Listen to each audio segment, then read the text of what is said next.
Fred Matiang'i must avoid being Uhuru Kenyatta's candidate at all cost because Kenyans have history with projects.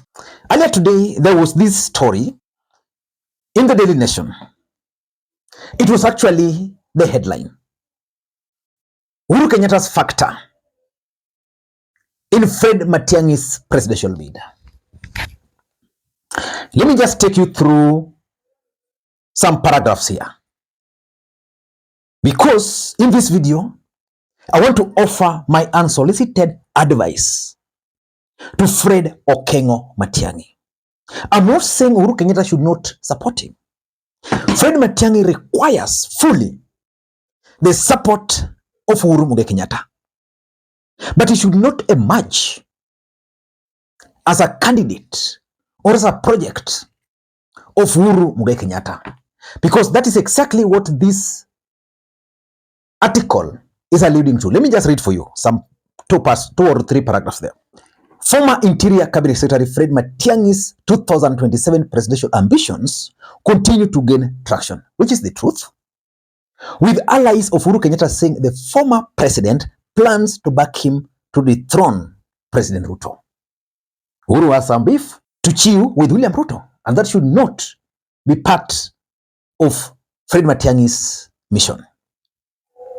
A leading figure in Mr. Kenyatta's Jubilee Party on Sunday told the nation that as things stands, Matiang'i is the Jubilee Party's candidate for the presidency in 2027. Jubilee is associated with Uhuru Kenyatta. Remember, Fred Matiang'i has his own political party. The source said the former head of state was also seeking to reach out to former Prime Minister Raila Odinga, whose allies were recently co-opted into Dr. Ruto's broad-based government to join Dr. Matiang'i's camp before 2027. Good move, but he must be very careful. It is coordinated. Uhuru is trying to put together the opposition to support Matiang'i. He is the one behind all these plans, according to sources. When asked whether Kenyatta had settled on Fred Matiang'i for 2027, Jubilee Secretary General Jeremiah Makwiny said on Sunday, I don't want to delve into the matter, but we have a full team we are consulting, including Matiang'i. We are working with Matiang'i, Kalonzo, Musyoka, Eugene Wamalwa, Natembeya, Umtata, basically with all those leaders who think that change is necessary. That is Kioni being quoted. But I want to offer my unsolicited advice to Fred Matiang'i. Before I do that, in case you're watching this channel for the first time, please take a second or two, click the subscribe button so that next time we produce a video like this, YouTube will automatically notify you. And to the subscribers, I want to continue thanking you guys for your continued support. Because without that support, this channel cannot be where it is. Ladies and gentlemen, without any further ado, allow me to dive in. But again, before I dive in, allow me to also take this opportunity to thank the following people. You are seeing their names there on the screen for the coffee they sent to me earlier today. It goes a long way in supporting this channel. You can also do the same using the numbers you are seeing there. Ladies and gentlemen, I'm not saying that Uhuru Kenyatta should not support Fred Matiang'i.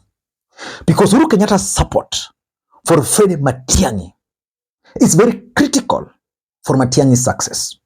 Because I doubt if Matiang'i can actually become the president of the Republic of Kenya without the full support of Uhuru Kenyatta. Uhuru Kenyatta's support is important because let me just explain to you guys why. Number one, there is the Mount Kenya votes, the largest in the country. They have left Ruto. They are hanging somewhere with Rigathi Gachagua. Rigathi Gachagua, as things stands today, cannot run for the presidency in 2027, which means Rigathi Gachagua might actually decide to deliver them somewhere else. So if Matiang'i were to agree with Uhuru, then they can deliver the entire Mount Kenya to Fred Matiang'i. So Mount Kenya is very key for Matiang'i because if he can get the support of the mountain, the Kisii, the Gen Zs, and of course the Western Alliance, the Luos will vote for him, even the lawyers, he will definitely become the president. So he needs the support of Uhuru Kenyatta up to that extent. There is also what is called finance. The 2027 presidential elections in the Republic of Kenya is going to be one of the most expensive elections in the history of the Republic of Kenya. William Ruto has become very unpopular today in the Republic of Kenya. But he must win his re-election. He must attempt to win it. And one of the things they are planning to do is to pour money, which means for you to compete with William Ruto, you must be prepared with money. Of course, currently, they even have state machinery. Number 3, Uhuru Kenyatta is a former president. And again, a son of a former president. Worked with Moi. Which means his people, when you talk of security apparatus, are still in government. Some of them betrayed him, but they've also been betrayed by William Ruto. So they would want to join Uhuru Kenyatta now to thwart William Ruto. In fact, the fact that Rigathi Gachagua is even leaving the government, it means, let's face it, our politics is trouble. The Kikuyus who are part of the system will try so hard to associate with either Rigathi or Uhuru. In 2022, at least they were assured of Ruto because they had worked with Ruto, and they also saw the need to work with Ruto in the hope that their guy, Rigathi, was going to be there. So this system, Uhuru Kenyatta can still give it to Matiang'i to some extent. Then Uhuru Kenyatta also has his own networks. In the last election, the Mountain gave Raila Odinga 1.4 million votes. I'm 100% sure that most of those people were actually followers of Uhuru Kenyatta. So the truth is, if Uhuru Kenyatta were to front Matiang'i, that he can hand over that network. He has his people like Nancy Gitau, people like Jeremiah Kioni. He knows who can do what here, who can do what there. And of course, there's also the rage against William Ruto. Kenyans are very angry with William Ruto. And therefore, if Uhuru Kenyatta were to support Matiang'i, it will create that perception.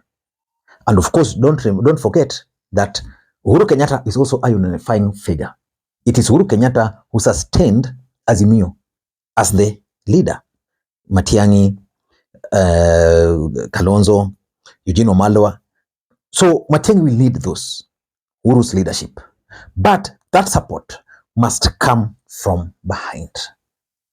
It can appear that Uhuru is supporting Matiang'i, but it should never appear as if Matiang'i is Uhuru Kenyatta's project. Why am I saying this? Number 1, Kenyans have a history with projects, not only at the national level, even locally. At the national level, we've had Uhuru as Moi's project failed. In 2022, most of Raila Odinga supporters believe that if Raila Odinga had not appeared as Uhuru Kenyatta's candidate, if Raila Odinga had just maintained his identity as a reform-oriented person, he would have easily defeated William Ruto. Uhuru Kenyatta won the presidency.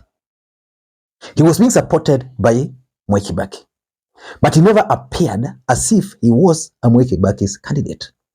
The disadvantage of appearing as if you are a project is simple. Matiang'i will be viewed as someone who will be a puppet. Basically, it will be viewed as if it is Uhuru Kenyatta who wants power back through the back door. And that's exactly what affected Raila Odinga in the last election. So if I were Matiang'i, I'd really seek for the support of Uhuru Kenyatta. He can even join me, but he should never appear as Uhuru Kenyatta's project. Kenyans will reject anything in the name of a project. Number 2, and this is the reality, Uhuru Kenyatta is tied to the dark history of our country, having served as a president.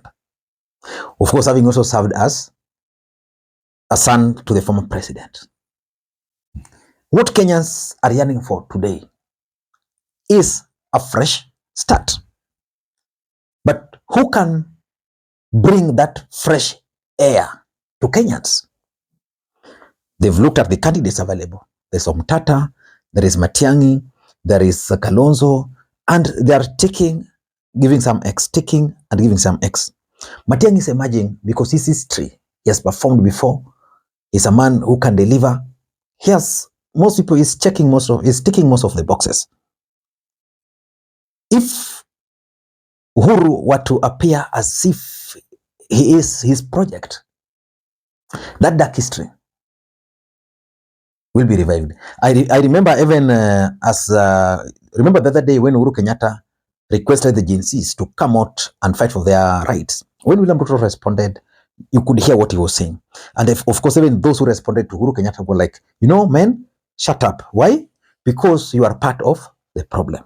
So Kenyans would want someone who can bring that fresh start.